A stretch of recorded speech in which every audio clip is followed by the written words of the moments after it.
are recording. Hey everyone, Jared James here, and welcome to this episode of Today with Jared James. I'm flying half solo, other than I've got producer Tom here today. What's going on, Tom? Hello. Hello. That's what's going on. Just got done with the training that we were doing to help people eliminate past clients from their business and realize the lifetime value. So we're coming straight off of that. Apparently, but also give people personal information, personal phone numbers, and all that. Oh my God, that was crazy. Sheila just like giving her cell phone, and I'm like, yeah, you'll never see me do that. God bless. I don't even, by the way, I don't really even text with people other than like you and like Linda, the boys or whatever. I don't text with a lot of people. The younger generation doesn't text at all. They're all Snapchat. Like that's their texting. Really? Yeah, that's a thing. You don't have kids, or you would know that. Like that's their text messaging. Huh. Very interesting. But anyway, today I wanted to cover. This would seem like a perfect time to cover this topic today. I want to talk about. Every year I release kind of my rules for the next year. Just kind of like the things that are really on my mind that I want to somewhat live by, And I just released my 9 rules for 2025. We call them on Instagram. We cross out rules and call them suggestions. But they're things that I actually sit down and I think about. Like I think I was on a flight home with Linda the other day, and I was on the plane and I was just writing them and thinking of them, and I've written notes over the time, and I released them a little bit later than I usually do. But I'm curious from all of you listening right now, like if you're watching this on YouTube, comment below and let me know like which one is the one that resonates the most with you.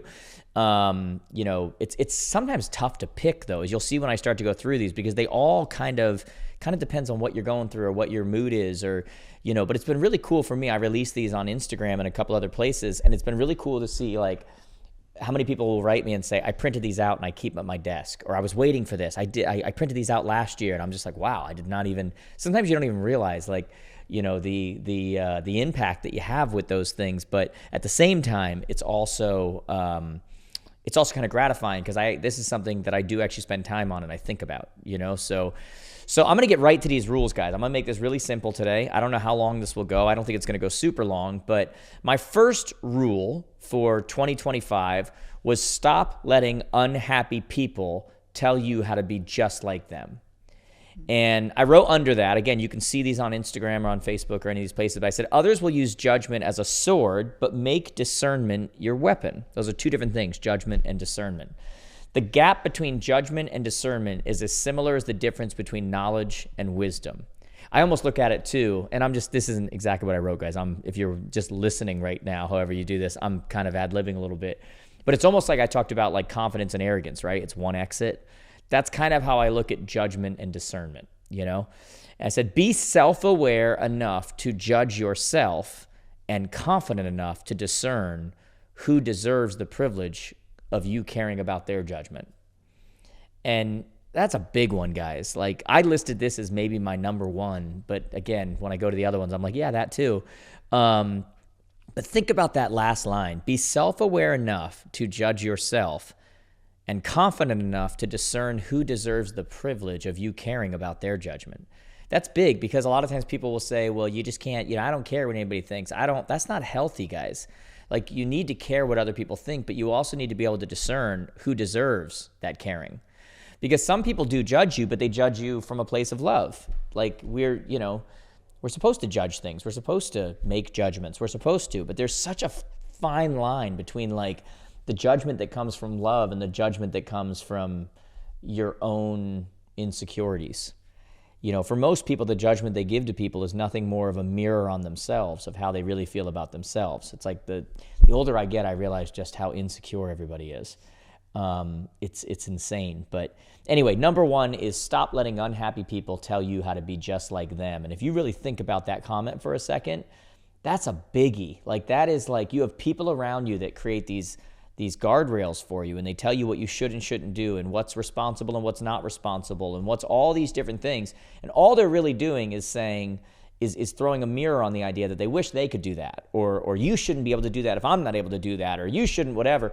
And the truth is, whether they recognize it or not, they're living in their own unhappiness and wanting you to follow the same rules that made them unhappy to begin with. And they're like, well, that's what you should be doing. And, think about it. Like that's it sounds crazy to say, well, don't listen to them, or don't, whatever, or like, that we are listening to them. And yet, when you really look at it, a lot of us do that. We're taking advice from people, who have never achieved anything we want to achieve, have never, and yet they're telling us, subconsciously how to be like them. And so rule number 1, stop letting unhappy people tell you how to be just like them. That is a biggie, okay? Rule number 2, this is going to sound crazy when I first say it, but just hear me out. Stop dreaming. And people are like, what? Aren't you the motivational this and, whatever. Stop telling people you're a dreamer. Instead, tell them you're in process. To dream is to be asleep. But to execute on your dreams is to actually feel alive. All the gains are found in the process, not in the ideas or the dreaming. People will envy where you end up way more than they will envy what it took for you to get there. For that reason, don't do anything for the approval of other people. Everything you do should be about self-improvement, not outside impressing. Dreaming has its place, but we all know full-time dreamers. And I got this, and I'm going to do this. And really, it's just people who can't focus on anything, and they never do anything, okay? Because 100% of the time when someone is dreaming, they're also sleeping. And so what we need to really commit to in 2025 is execution. Like, think about that line. To dream is to be asleep, but to execute on your dreams is to actually feel alive. Like, that is a statement right there, okay? So that's what I would tell you. Like, stop dreaming, start executing. That's what 2025 has got to be about. Like I've been telling our academy students, how boring can you become in 2025? Because that's really what's going to determine your success. Number 3, boy, this is a big one for me right here. Experiences over things. Experiences are greater than things. God, why does it take so many of us to learn this lesson? I wrote, we become a world that buys things for others because the calendar tells them it's time. Can I tell you, by the way, this is one of the things I love about my wife. We didn't buy each other Christmas gifts. She just had her birthday. I didn't buy her a birthday gift. She tells me all the time, don't get me flowers at Valentine's Day because the calendar told you to. If you're going to do something, I want to know that you actually mean it. Like, it actually matters. Let's go watch a movie. Let's go, let's whatever it is, right? And I love that, because I feel like my whole life I was conditioned to believe that holidays were a chance to get in trouble. It's like, did you match up? Did you get the right thing? Does this mean you care enough? Did you spend enough money? Did you, whatever. And like, this is even something I'm trying to get across to my kids. Like, guys, that's not healthy. That's not caring. Literally, that's not caring. That's Hallmark getting you in trouble, So I put, we become a world that buys things for others because the calendar tells them it's time. This not only depletes your bank account, it also depletes your opportunity to give with genuine love and care. Skip the scheduled gifts and instead go places with the people you love. Take that guys or ladies trip. Take your family on a trip with another family. Book that restaurant you've been wanting to check out with your spouse or partner. You won't regret it. And I can't tell you how much I agree with that. Like, that was something I changed years ago. I just got back. As you know, I went to Cabo with Linda for New Year's. Had a blast. At the end of this month, I'm going to San Juan, Puerto Rico with my guys at the end of January and the beginning of February, straight from an event. And then going right back to, But I'm going to have a few days of just me and the guys, and that there's something about that. And, as I said, Linda and I didn't buy each other gifts for Christmas or, any of that stuff. But man, we're going to remember that Cabo trip forever, And so you start to realize that, like, do things that matter. Stop having the calendar. Maybe we all wouldn't have such robotic and carefree, lacking love relationships if we actually didn't have robotic, carefree, whatever schedules that told us how to love and when to love. And it's just not genuine, And so I don't say this as judgment on people, but like, step back and just think about it. Like, experiences over things, guys. If you're getting in trouble on the holidays and birthdays and Valentine's, or because you're not buying the right thing, you're not doing the right thing, you're not, like, you got to check that relationship. You got to check each other. Like, is that what it's about? Now that you got corrected and you went and corrected the gift, does that mean that you now did it right? That you're now you meant it? Now you're in love? You now did enough? Like, it's ridiculous, okay? So let's grow up. Hey everyone, I want to take a moment and talk to you about a really cool company called Privy. You know, if you were listening to this episode or even moving forward here, you're going to notice that I'm going to talk a lot about investors and how I think this is a huge part of the market that if you're growing a real estate business, we're not paying enough attention to. You know, I'm a big believer here that sometimes to grow your business, you don't just have to pick up a piece of the pie that's already there. Sometimes you have to go to a completely different pie. And it's so interesting because when you look at it, you look at all the data and you see that, 26, 27%, almost 30% of all residential transactions in the last 12 months were investors, right? They were investors. And when I was an agent, like a ton of the business that I did were investors. And so a lot of you hear that and you're like, oh, it's institutional investors. Institutional investors only make up about less than 3% of the overall market. And that's actually going down for the first time in years, which means that we have this huge number of people who are buying and selling properties all of the time, right under our nose, thousands of transactions. They're going to happen regardless. The only question is, are they happening with you? And that's the key thing that I want you to understand. And so when you look at Privy and what they do, they make you the go-to person to work with when it comes to finding investments, when it comes to finding out what a good deal is, when it comes to finding out what the right neighborhoods are, what the wrong neighborhoods are, what previous people had did, all at the touch of a button, right? And so all of a sudden, it's funny, I look at their stuff and I'm like, I worked with all these investors when I was selling real estate, and I'm like, how did I do this without this kind of a tool? And you don't have to do that. Now these kinds of tools are there. And so you're going to hear me in the future talking a lot about working with investors and what that looks like. And like I've said over and over again, it is my job to not only tell you what the problems are and what the solutions are, but ultimately to give you the tools that you need so that you can be the go-to source for something like that. And man, are these people worth a lot of money to you. So do yourself a favor, guys. Go to privy.pro. That's privy.pro. Amazing tool. You can ask us questions. There's more things even coming down the road with them that are just going to blow you away. But this is a tool you need in your business, especially for what it costs. It's not a cost, though. It's an investment, but it's well worth it. Let's start getting those investors. Number 4, I think this is number 4. Being healthy has to be who you are more than it is about something you do. I love this because my buddy Dan Stewart from Happy Grasshopper always talks about this. He's lost a bunch of weight. And he talks about how when he came into town to visit me, I said, bring your gym stuff, bring your whatever. And I had this convo with him where I just basically let him know, like, hey man, like, I'm going to the gym because it's not something I do. It's not, it's not like, hey, we're going to go, whatever. It's who I am. Like it's just literally who I am, And so I wrote here, if you care about your health, then still care about it in April. That's kind of a shot at when you talk about January. My gym is full right now, and it's a little annoying. I'm not gonna lie, it's a little annoying. And I don't mind, by the way, as long as you're still gonna be there in April. But if you're just taking up the pull-up machine and you're gonna be there for a week, get off my pull-up machine. Like, health is about more than that. Okay, so if you care about your health, then still care about it in April. You don't need to run a marathon or do some kind of a drastic diet. Just commit to getting healthier, exercising daily, even when you don't feel like it. I'm way less impressed by someone who runs a marathon or does a Tough Mudder than I am by someone still running 3 miles every other day 6 months later. That's consistency, guys, which makes sense because the next thing I wrote is consistency is undefeated and does way more for your mental and spiritual health than one-time events or broken promises to yourself. So this whole like radical, I'm going to go do this. I'm going to finally get in shape. I'm going to do this. And I'm never going to eat a piece of sugar again. I'm never going to, guys, that's not who you are. That's what you're doing. Okay.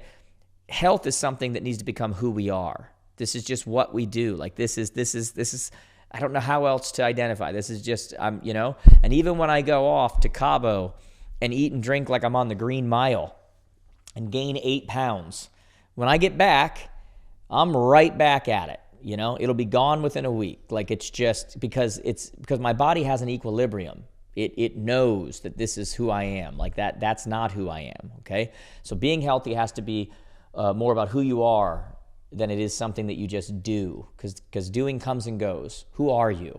Because when you know who you are, you'll always do. That's it. You drop a steak on the ground, a dog's going to go after it. Why? Because it's a dog.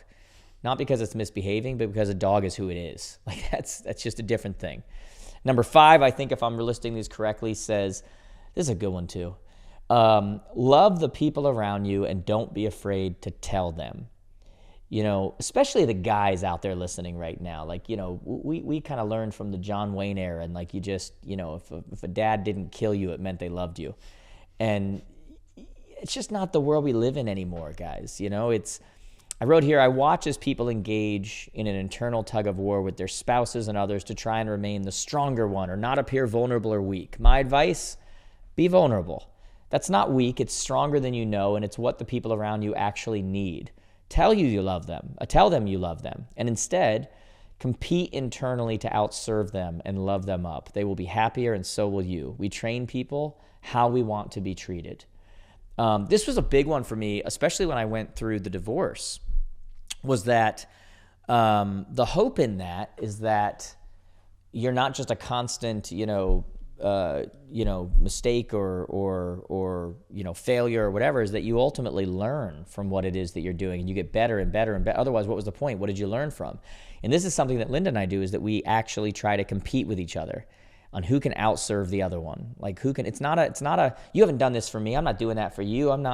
There's this internal competition of, no, I'm going to outserve you. And I can't tell you like what a difference that makes in a relationship, right? Whether that's with my kids, whether that's with her, I'm just talking spouse to spouse. It's a big one, And that last line, we train people how we want to be treated, is an amazing thing. When you treat people terrible, when you talk down to them, that's what you're going to get back, So love the people around you and don't be afraid to tell them, okay? Number 6, I think, you are what you eat is about more than the food you eat. We always think of, you are what you eat, and I used to joke with people when they were eating nerds. And I'm like, look at you nerd. Although now nerds are cool. But it's about what you consume, I wrote here, it's about the people you surround yourself with and the content you consume. For that reason, stay away from people and relationships where you are only as good as your last no to them. I talked about that on an Instagram video, like the people you're around, that you're only as good as your last no. As long as you're saying yes, they're okay. As soon as you say no, it's all over. Stay away from people that talk about others, because I promise you, you'll be next. When someone starts off regularly and says, hey, you can't tell so-and-so, but, guys, that's a red flag. Whatever you tell them, that's exactly what they're doing for everyone else. Okay. Also, be aware of the podcasts, the voices you listen to, the stuff that you allow to feed your soul. You are what you consume. So when we say you are what you eat, it's about so much more than food. And obviously it applies to food as well, but it's also about the people you're surrounded by. It's about the content that you allow into your mind. It's about the music you listen to. It's about it's about everything. You are what you eat. Like, pay attention to what you're consuming. Pay attention to the people that you're surrounding yourself with, because I promise you, internally, externally, subconsciously, consciously, you are going to become those things. You're going to feel those things. If you want to get into a great mood, don't listen to Celine Dion's All by Myself. You will be depressed quick, right? The stuff we consume ultimately becomes what we are, who we become. Be conscious about that. I actually just saw a thing the other day. It was interesting. It said, and it talked about how, that whole thing about the people you're surrounded by, you're the collection of the top 5 people and, all that kind of stuff. It's actually proven now that literally the people that you are surrounded by, the number one thing that you pick up from the people you're surrounded by is their limiting beliefs. It's not positive. It's not whatever. The first thing you pick up from the crowd that you surround yourself with is their limiting beliefs. If they believe this country's out to get them, if they believe that they're always going to be poor, if they believe that their boss is always a jerk and always, the man is out, if they believe like this is the number one thing that people share in a group and it's the number one thing that people pick up on, it's the limiting beliefs, okay? We are what we consume, period. End of story. Hey guys, I want to talk to you about an amazing real estate tool right now called Mosaik.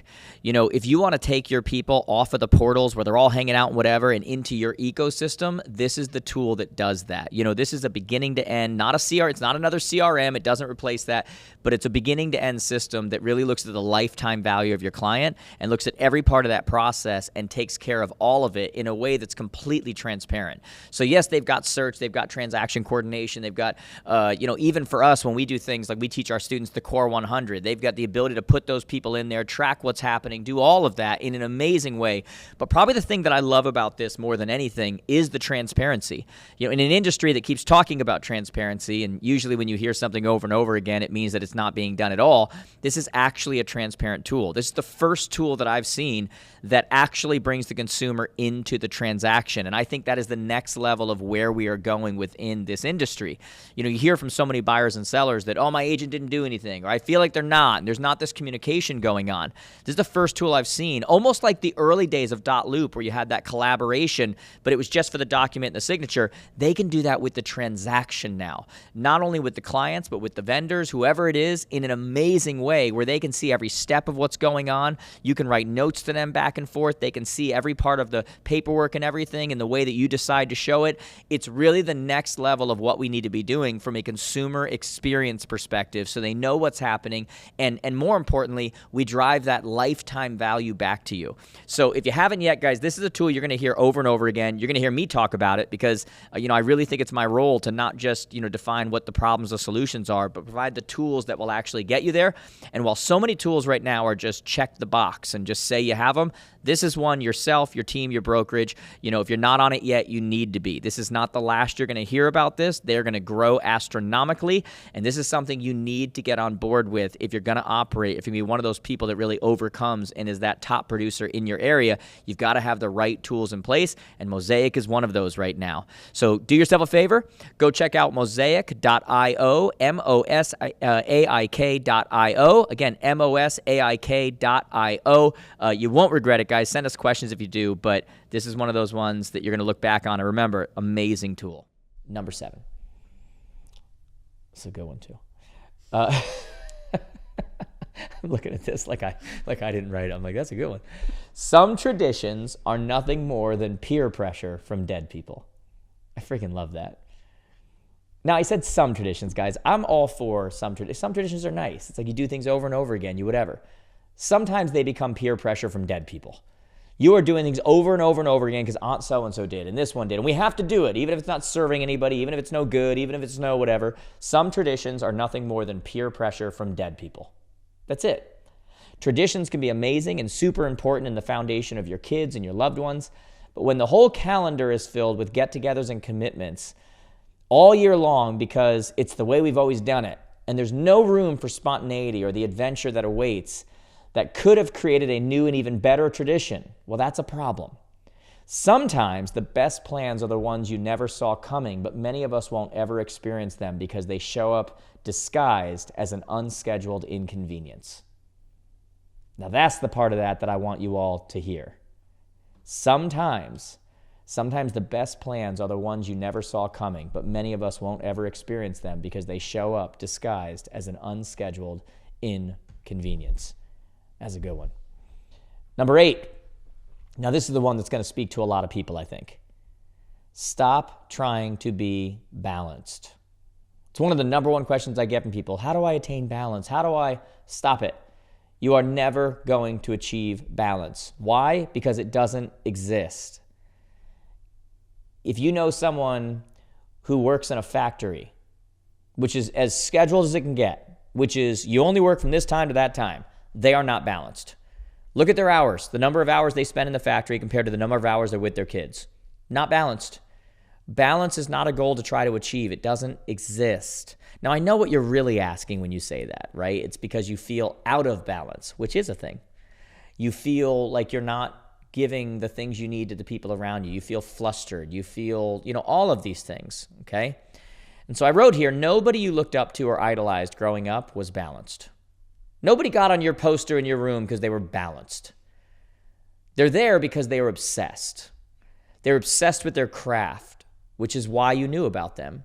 It's important to be present with those around you, but don't chase the impossible ideal of balance. It doesn't exist and never will.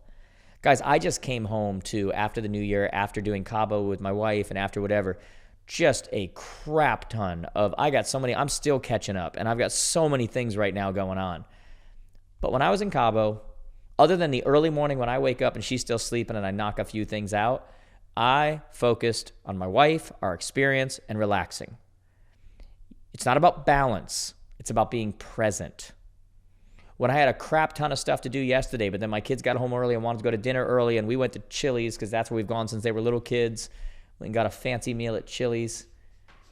I'm not there working, guys. In fact, I looked over at one of my sons and I'm like, get off your phone. Because right now, this is what we're doing. It's not about balance. It's about being present. That's really what you're in search of. Last but not least, the one that'll be least popular, but maybe the most important for so many of you. Get a mentor or a coach that has done what you want to do. That's the quickest way to get a shortcut to whatever it is you want to attain. Get a mentor or coach that has done what you already want to do. Too many people are taking advice from people that they are close to personally, rather than people who are close to or have been where they want to go. I'm going to say that again for the people in the back. Too many of you are taking advice from people that you are close to personally, rather than people who are close to or have achieved what it is that you want to do and have gone to where it is you want to go to. Those are the people you need to be taking advice from. I'm not saying that those that are close to you personally don't have the right motives, that they don't have a good heart, they don't love you. They simply aren't qualified to tell you how to do what it is that you want to do when they haven't done it. I started Jared James Academy last year.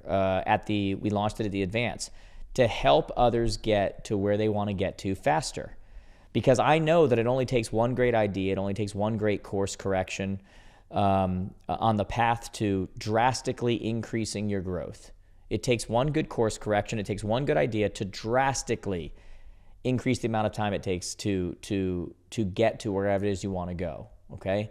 And so I'll tell you, whether you're in Jared James Academy, whether you have a coach with us, whether you have somebody in your area that you need a mentor, you need a coach who has done what it is that you need to do, that is crucial in 2025, because we are living in a world right now where self-improvement one priority.